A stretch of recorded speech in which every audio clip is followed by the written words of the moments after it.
Hello दोस्तों, आज के इस वीडियो में हम वोगली पेवर के मल्टीप्लेक्स सेंसर के बारे में आसान भाषा में विस्तार से जानेंगे। जैसे कि पेवर में मल्टीप्लेक्स सेंसर का क्या काम होता है, इसकी सेटिंग कैसे करते हैं, कैसे चलाते हैं और भी बहुत कुछ है जानने के लिए। तो चलिए फिर बिना देरी के शुरू करते हैं। दोस्तों, सबसे पहले जानते हैं कि पेवर में मल्टीप्लेक्स सेंसर की ज़रूरत क्यों पड़ती है, जबकि पेवर में ग्रेड और स्लोप सेंसर पहले से ही आता है। तो इसको समझने के लिए हम सबसे पहले समझ लेते हैं कि मल्टीप्लेक्स सेंसर ग्रेड और स्लोप से अलग कैसे है। वैसे इस सेंसर को अक्सर डीबीए में बीसी लिंक करने के लिए इस्तेमाल किया जाता है। ग्रेड सेंसर का काम ये है कि स्ट्रिंग लाइन या किसी सरफेस से सेट किए गए डीप को मेंटेन करके चलना। फॉर एग्जांपल, स्ट्रिंग लाइन और बेड का टॉप लेवल का डिफरेंस 200 mm सेट है, तो ग्रेड सेंसर का काम है इस डिफरेंस को मेंटेन करते हुए चलना जब तक कि इसको बदला न जाए। वहीं स्लोप सेंसर की बात करें तो यह स्क्रीड के एक तरफ के लेवल को फॉलो करते हुए स्क्रीड के दूसरी तरफ एक फिक्स किए हुए स्लोप में लेवल के साथ चलता है जब तक कि कैम्बर बदला न जाए।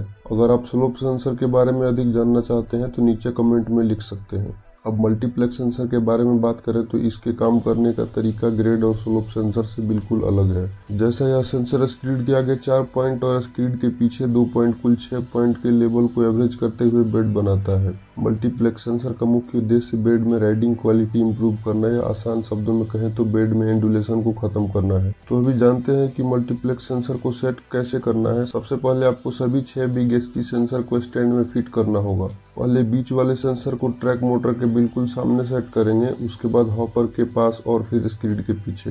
तीनों सेंसर के बीच की दूरी एक दूसरे से बराबर होनी चाहिए। जैसे कि अगर आगे वाला सेंसर बीच वाले से 4 मीटर दूर है तो स्क्रीड के पीछे लगा हुआ सेंसर भी बीच वाले सेंसर से 4 मीटर पीछे ही सेट होगा। सेंसर लगाने के बाद केबल कनेक्शन करना है। उसके लिए सबसे पहले केबल के एक छोर को हॉपर के पास जो सेंसर लगा हुआ है उसमें लगाना है और दूसरे छोर को ट्रैक मोटर के सामने लगे हुए सेंसर में लगाना है। उसके बाद दूसरे केबल का एक छोर ट्रैक मोटर के सामने वाले सेंसर में लगेगा और दूसरा छोर स्क्रीड के पीछे लगे सेंसर में लगेगा और आखिरी में स्क्रीड के पीछे वाले सेंसर से एक केबल निकल के स्क्रीड रिमोट में लगेगा जहां ग्रेड सेंसर का केबल लगता है। तो इस तरह से केबल कनेक्शन करने के बाद सभी सेंसर को बेड से 450 या 500 mm की हाइट पर सेट करना होगा। आप 450 mm या 500 mm कोई भी एक हाइट सेट कर सकते हैं। इस बात का जरूर ध्यान रखें कि सभी सेंसर ग्राउंड से एक ही हाइट पर होना चाहिए।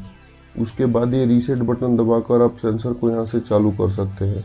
अब लेवल अप या डाउन करने के लिए जैसे ग्रेड सेंसर में करते हैं उसी तरह इस सेंसर में भी करना है। इसमें कोई अंतर नहीं है।